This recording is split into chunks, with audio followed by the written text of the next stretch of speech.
자들이라. 그건 독사의 자식들이나 하는 생각이란.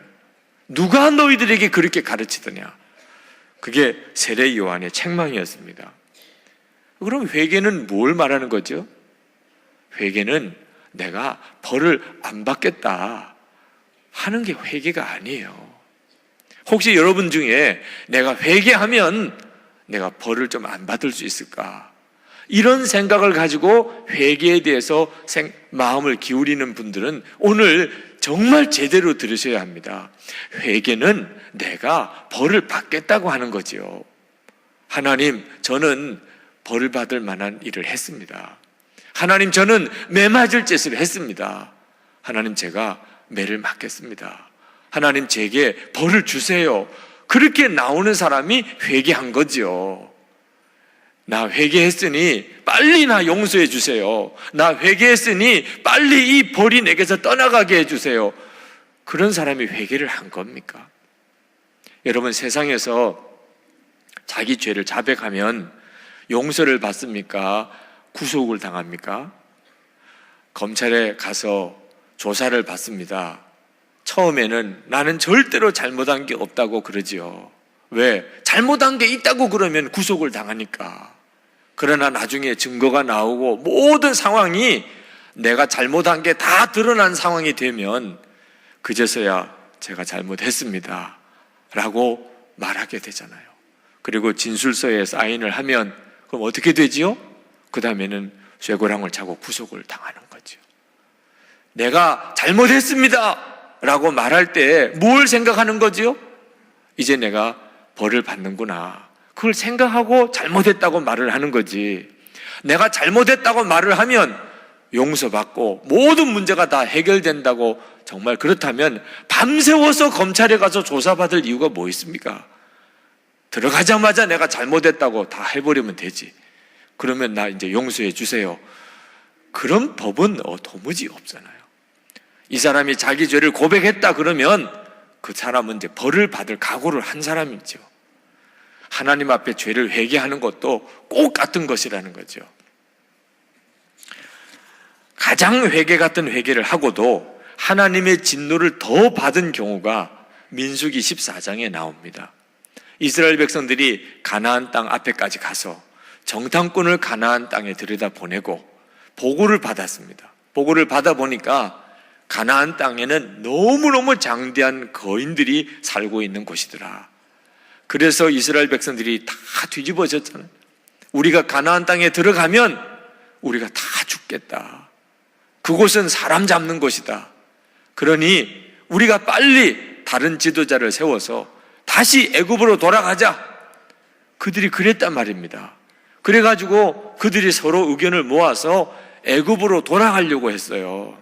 하나님께서 대단히 진노하셨죠.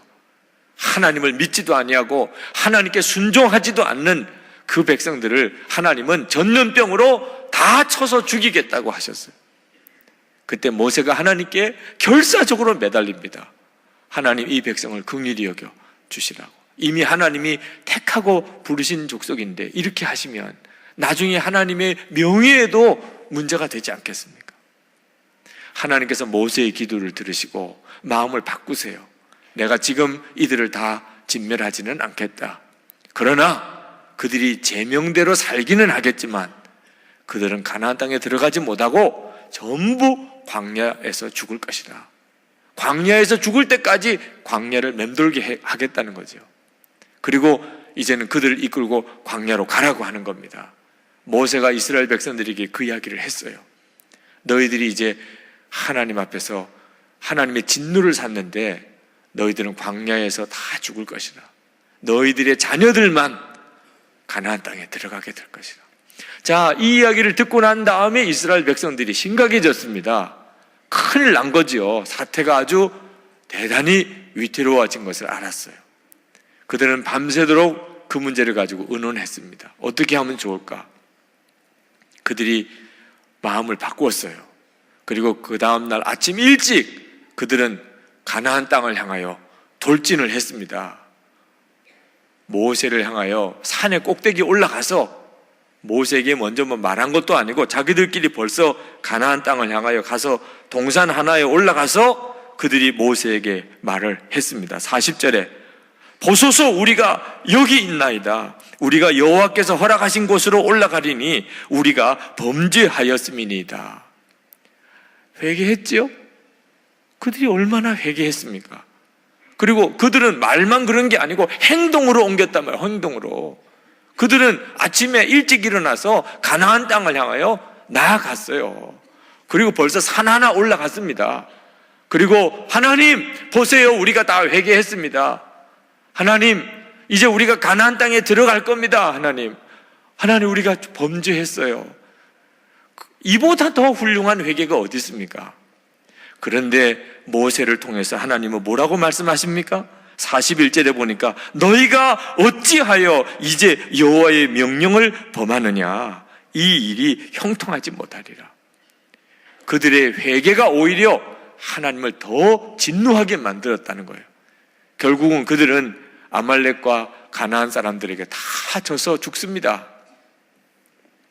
도대체 뭐가 문제지요? 회개를 했는데도 왜 이런 일이 벌어지지요? 이유는 하나입니다. 하나님을 거역한 죄가 마음의 애통함이 아니고, 그들이 하나님을 믿지 않고 하나님께 순종하지 않았다는 게 마음의 괴로움이 아니고, 그들이 광야에서 다 죽게 된다는 게 그들에게는 문제였던 거예요. 우리가 다 광야에서 죽을 수는 없잖아. 그렇다면 어떻게 해야 돼?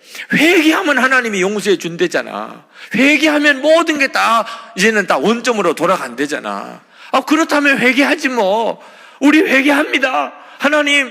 하나님께서 말씀하신 그 진노가 우리에게 임하지 않게 해주세요. 우리 회개했어요. 우리 이렇게 행동으로 옮겼어요. 그게 회개냐 그 말입니다. 벌 받지 않으려고 하는 마음이죠. 그게 진짜 죄를 애통함이냐 하는 거예요. 하나님께서는 그런 회개를 받지 않으신다는 거죠.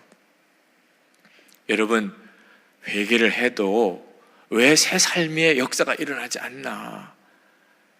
그것은 내가 회개를 어떻게 생각하고 있는지를 잘 보아야 하는 겁니다.